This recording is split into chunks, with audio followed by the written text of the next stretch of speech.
You believe you know the internet. It's the place you shop, the place you talk to your friends, the place you watch this video. It's a vast, sprawling universe of information, mapped and indexed by giants like Google, a digital world made safe and familiar. But what if that's not the whole story? What if the internet you know is just the surface? A thin, brightly lit crust floating on top of a vast, dark, and uncharted ocean? This is the story of that hidden ocean, a place known as the dark web. And it's the story of a man who sailed its digital currents to build an empire unlike any the world had ever seen. He was a ghost, a philosopher, a king, a criminal. He wasn't a drug lord in the traditional sense. He had no army, no territory, no guns. His weapon was a keyboard, and his kingdom was a website. A website that would generate over $1 billion in illicit sales, ignite a technological arms race between criminals and the federal government, and be run by a mysterious figurehead known only by a name stolen from a beloved fairy tale: the Dread Pirate Roberts. This is the story of the Silk Road. And to understand how this digital ghost built his impossible empire, you first have to understand the man behind the curtain and the radical, dangerous idea that started it all. The architect of this criminal revolution was not a hardened gangster or a shadowy hacker. He was Ross Ulbricht, a former Boy Scout from Austin, Texas. He was brilliant, charismatic, an idealist with a master's degree in materials science and engineering. But Ross was not interested in a conventional life. He was possessed by a powerful, all-consuming ideology: libertarianism.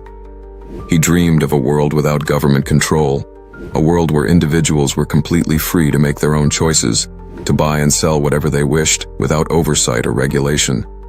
To Ross, the government's war on drugs was not just a failed policy. It was a moral evil, an unforgivable infringement on personal liberty.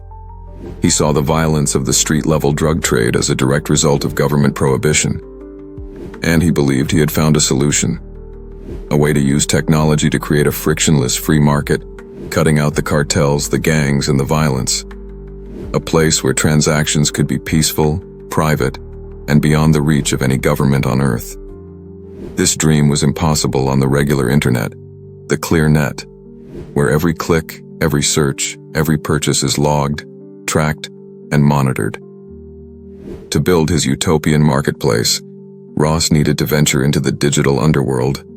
He needed two revolutionary technologies that were, at the time, still obscure to the general public. The first was the Tor network. Tor, an acronym for the Onion Router, is a specialized system that provides almost perfect anonymity online. When you use Tor, your internet traffic is wrapped in multiple layers of encryption, like the layers of an onion, and bounced between thousands of volunteer-run servers all over the world. No single point in the chain knows both who you are and what you're doing. It effectively creates a cloak of digital invisibility. It's the key that unlocks the door to the dark web. The second piece of the puzzle was currency. Any transaction using a credit card or a bank account would leave a financial trail straight back to the user. Ross needed a new kind of money: ghost money. He found it in Bitcoin, a decentralized digital currency, secured by cryptography. Bitcoin allowed for peer-to-peer transactions without the need for a bank or a central authority. In the early 2010s, it was the perfect tool for anyone who wanted to move money with a high degree of privacy. With his ideology as his compass and these two technologies as his tools, Ross Ulbricht, the physicist and philosopher, began to code. He worked obsessively, teaching himself the intricacies of web development and cryptography. And in early 2011, from his laptop, he birthed his creation. He named it the Silk Road, a deliberate echo of the ancient trade route that connected East and West, a symbol of global, free-flowing commerce. He then shed his own identity and adopted his now infamous pseudonym. The Boy Scout from Texas was gone. In his place was the Dread Pirate Roberts, the mysterious captain of this new digital pirate ship. The Silk Road was open for business. For those who knew how to find it, logging onto the Silk Road was a surreal and revolutionary experience. After navigating the arcane process of installing Tor and acquiring Bitcoin, you would arrive at a web page that was shockingly normal. It looked like a primitive version of eBay or Amazon. The interface was clean, user-friendly, and intuitive, but it was the listings that were truly mind-bending. This was not a chaotic back-alley drug deal. This was e-commerce. There were product categories, high-resolution photos, detailed descriptions, and most importantly, a sophisticated user review system. You could browse listings for high-grade cannabis from California, pure cocaine from Bolivia, MDMA from the Netherlands, and LSD from clandestine labs in Europe. Each listing was accompanied by reviews from previous buyers rating the product's quality, the seller's stealth shipping methods, and their customer service. A vendor with hundreds of positive reviews was seen as trustworthy, while one with negative feedback would quickly be driven out of business. The Dread Pirate Roberts had done more than just create a website. He had created a self-regulating community built on a single powerful principle: reputation. The rating system incentivized good behavior. The drugs were often purer and more reliable than what was available on the street. The sellers developed ingenious methods for shipping their products, vacuum sealing them, and hiding them in everything from DVD cases to hollowed-out books, making them almost impossible for postal inspectors to detect. The site was a runaway success. Word spread like wildfire through the digital underground. For the first time, people could buy drugs from the safety and comfort of their own homes, with a perceived risk that was close to zero. The Silk Road became a one-stop shop for the curious, the recreational user, and the addict alike. But it wasn't just drugs. The site's offerings quickly expanded.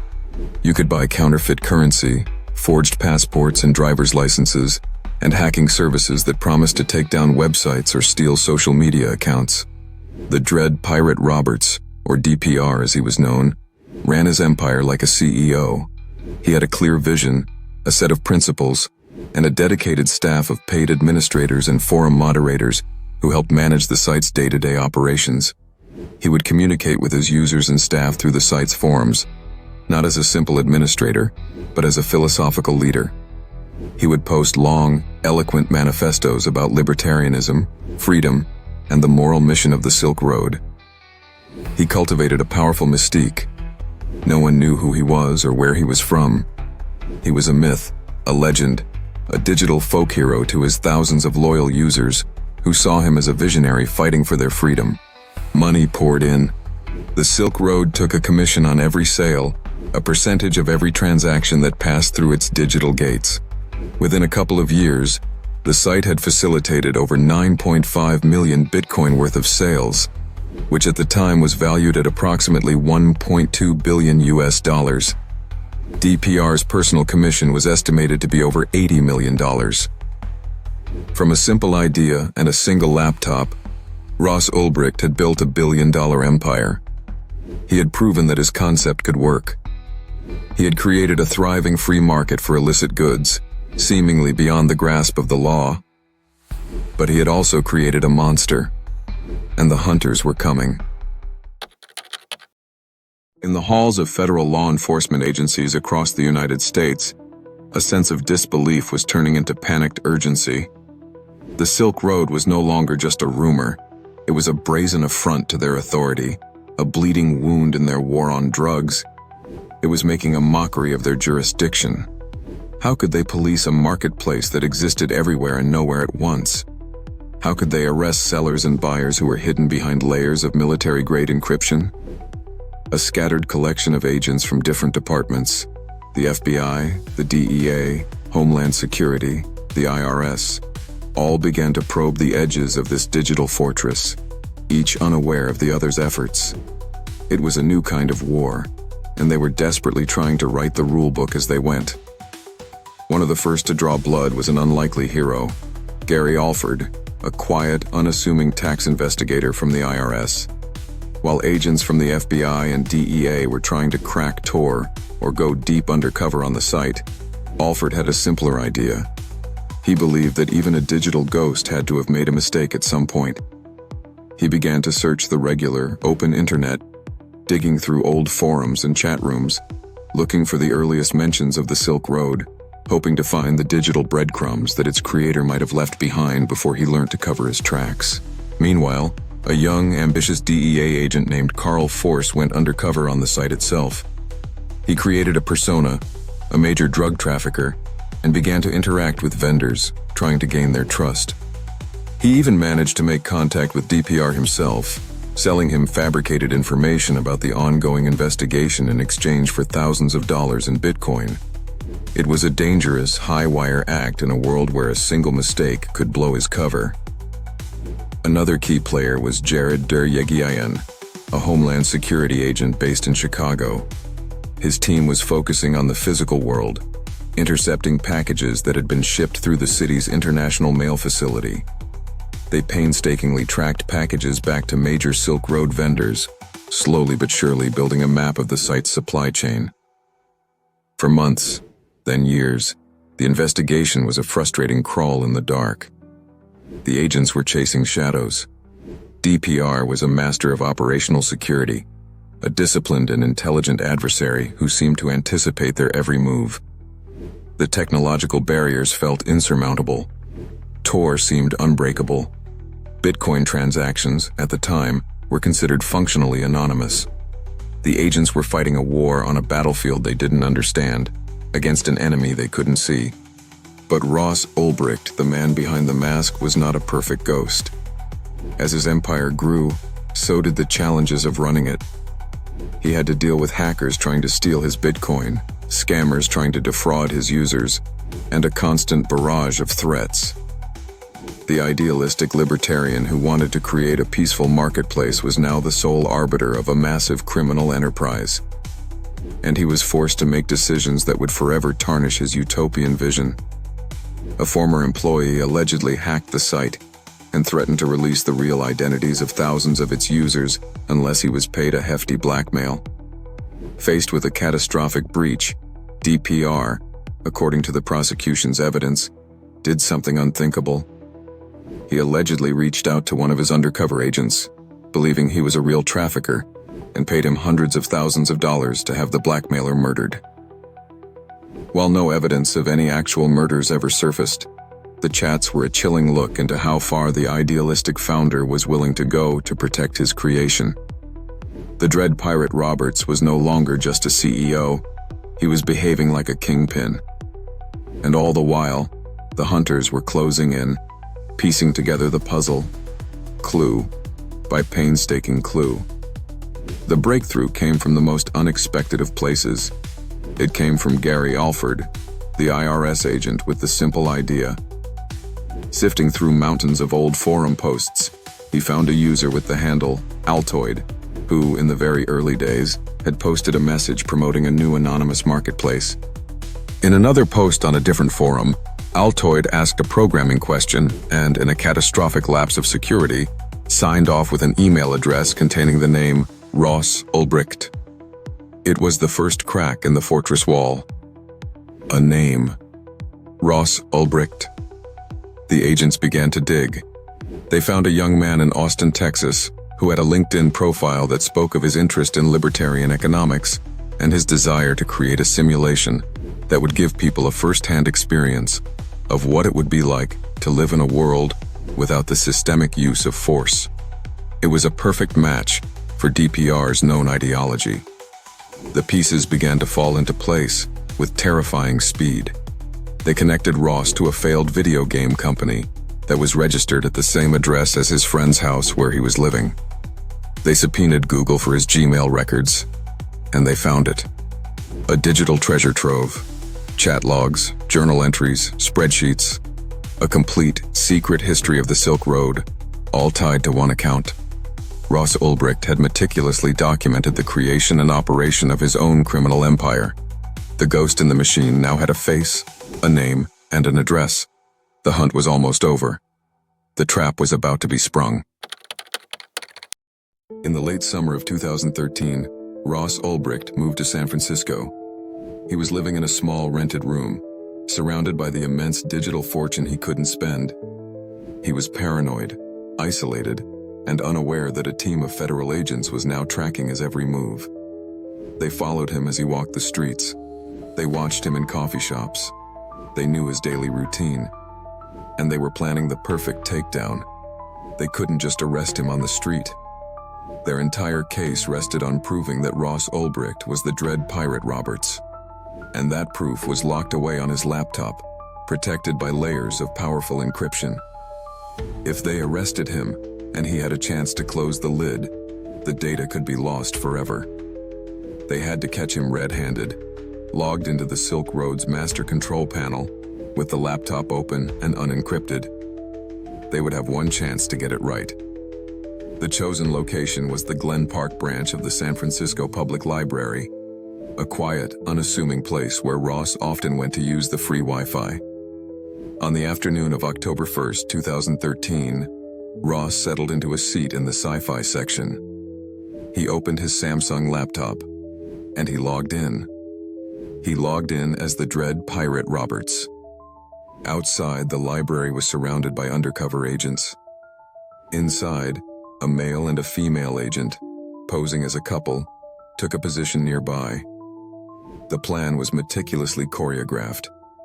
As Ross was busy administering his sight, the two agents would start a loud, distracting argument, a domestic squabble designed to draw his attention. The signal was given. The couple began to argue. "I can't believe you would do this to me," the female agent shouted, her voice echoing through the quiet library. Heads turned. Ross looked up from his screen, momentarily startled by the commotion. In that split second, it happened. Agent Tom Kiernan swooped in from behind, grabbed the laptop, and in one fluid motion, passed it off. It was done. Ross was stunned, confused. He was quickly surrounded, pinned to the ground, and handcuffed.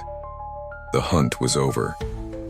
In the quiet of the sci-fi section, surrounded by books about impossible worlds and fantastical journeys, the reign of the dread pirate Roberts had come to an abrupt and ignominious end. The king had been captured in his castle, and the billion-dollar empire he had built from nothing had vanished in the blink of an eye. The downfall of the Silk Road sent shockwaves across the globe. The trial of Ross Ulbricht was a landmark case for the digital age, a spectacle that put the dark web itself on trial. The prosecution painted Ross as a ruthless drug kingpin, a criminal mastermind who had knowingly facilitated over 1 million drug deals and had even tried to have people murdered to protect his profits. They presented the mountain of evidence from his laptop, the journals, the logs, the spreadsheets, as an undeniable confession. Ross's defense team argued that he was a naive idealist who had created the site but had quickly handed it off to others. They claimed the real dread pirate Roberts was still out there.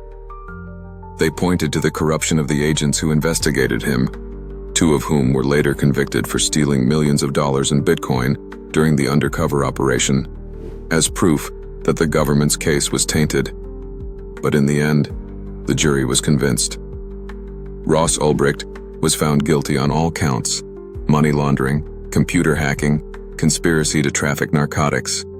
He was sentenced to 2 life sentences, plus 40 years, with no possibility of parole. The idealistic Boy Scout who dreamed of a world without force would spend the rest of his life in a maximum security federal prison. The story, however, does not end there. The takedown of the Silk Road was a major victory for law enforcement, but it was not a final one.